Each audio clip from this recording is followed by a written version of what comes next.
This wedding was an assignment for my Religion 2 class in Catholic. This one's wife. Because of this, we know she's fucked. Hello, I'm hgTudor. There are lots of narcissists in the world. There are far more narcissists than people realise.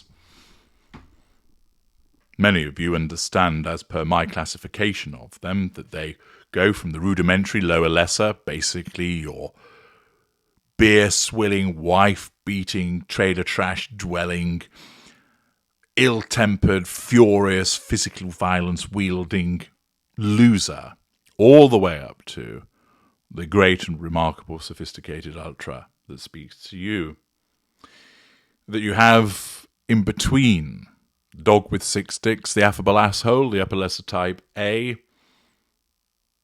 the mealy-mouthed, cowardly, whinging crybaby, the middle range type B, the haughty and dismissive and often successful upper mid-ranger, the iron fist and the velvet glove of the military supremo lower greater, the eminence grease, the puppet master extreme of the upper greater, and lots of different other variations. These narcissists have differing, what I call, manipulative palettes. A range of manipulations that differ by virtue of number, scope, and effectiveness. That certain narcissists have more that they can call on in order to ensure that the manipulation is applicable, effective, and the number of people that it can impact upon. Certain narcissists start out with a reasonable amount of resource in that regard, but then it becomes in limited supply and is refusing to stretch.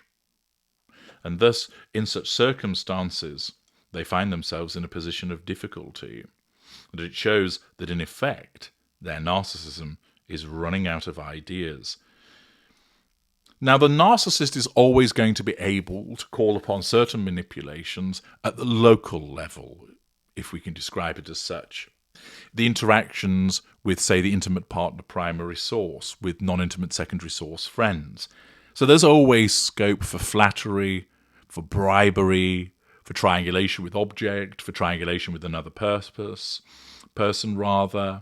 for circular conversations, for intimidation, deflection, and so forth. Of course, certain victims become wise to those manipulations, and therefore the narcissist has to shift to other ones, moving perhaps to threat, to pity play, towards the character assassination. But when we're talking about a narcissist who's attempting to influence hundreds, thousands, millions of people, and starts to fail, they will shift through differing manipulations in terms of scale. That they will perhaps no longer be able to attend an event because they're no longer getting the invitations to it. And therefore they're reliant upon bringing up the past. They're not able to exhibit something marvelous in their current relationship. So they have to tell you that their relationship is wonderful through a PR puff piece. That once upon a time, they would have paparazzi shots of them enjoying lunch with another famous person, which would cause people to go, ooh, look, I love what she's wearing. What are they eating? Thus prompting a reaction and potentially residual benefits by virtue of sales of said outfit. But then the invitations have dried up. People are less interested in this individual, and thus they have to resort to having them papped walking across a parking lot. Thus, the ability of the narcissist to assert control over a wider audience can become diminished as a consequence of their lack of popularity and lack of interest from those around them. It can also be affected by lack of opportunity, that the platforms that were once afforded to this individual have dried up, and thus they have to seek out some alternative method. This is what has been happening to this one's wife. The A-list have turned their back and indeed have been queuing up now to deride her and ridicule her. Social media remains a divided environment for her. She's not getting the invitations like she once did. Trooping the Colour, Oscars, Met Ball, People don't want to know her because they recognise that she takes over the event herself. Thus, she's trying to shill around Africa instead. But this particular move on the part of this one's wife demonstrates clearly that she is moving into, or rather has moved into, the fucked zone. This is demonstrating that she's in last chance saloon, because if she's having to trot out this kind of nonsense by way of PR puff piece, she really is running out of options by way to manipulate the masses. What am I referring to? Well, it is telling the world via something called Fashionista that these are great outfits in fashion history. All Stars edition, this one's wife. I'm going to pause because I'm going to allow you to have a good laugh at that and pick yourself up off the floor, possibly mop down your console or laptop as a consequence of spraying coffee or some other beverage all over it.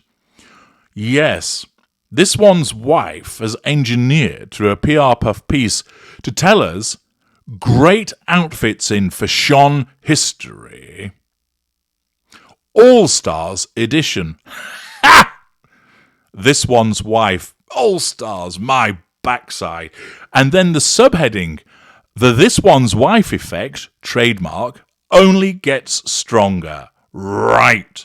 So this is suggesting that she's a fashion all-star. Come on, time for the horn of ridicule, I think.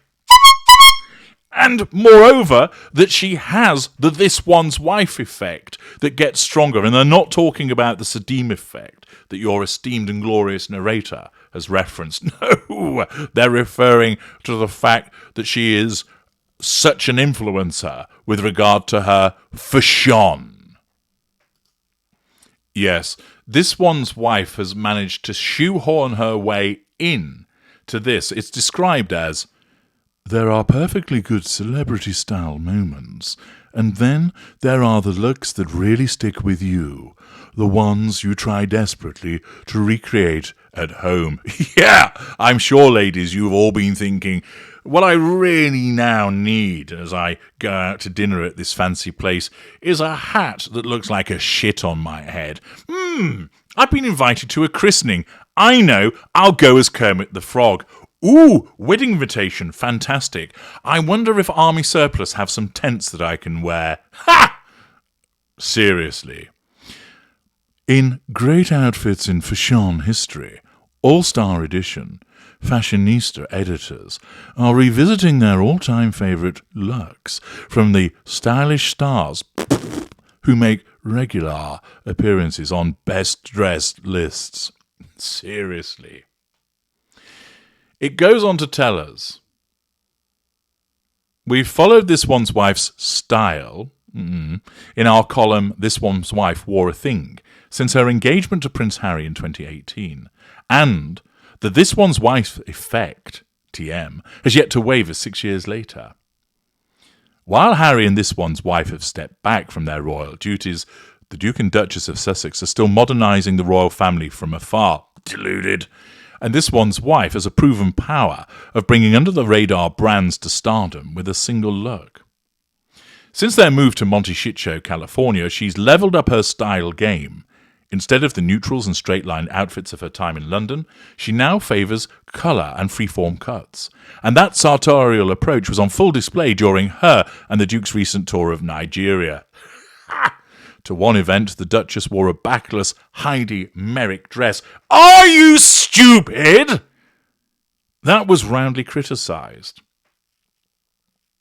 The couple now focuses on humanitarian work, bullshit, as well as a variety of business ventures, including This One's Wife soon to launch American Riviera Orchard. Yeah, it's only been waiting 3 months to launch. You tell us it's soon to launch.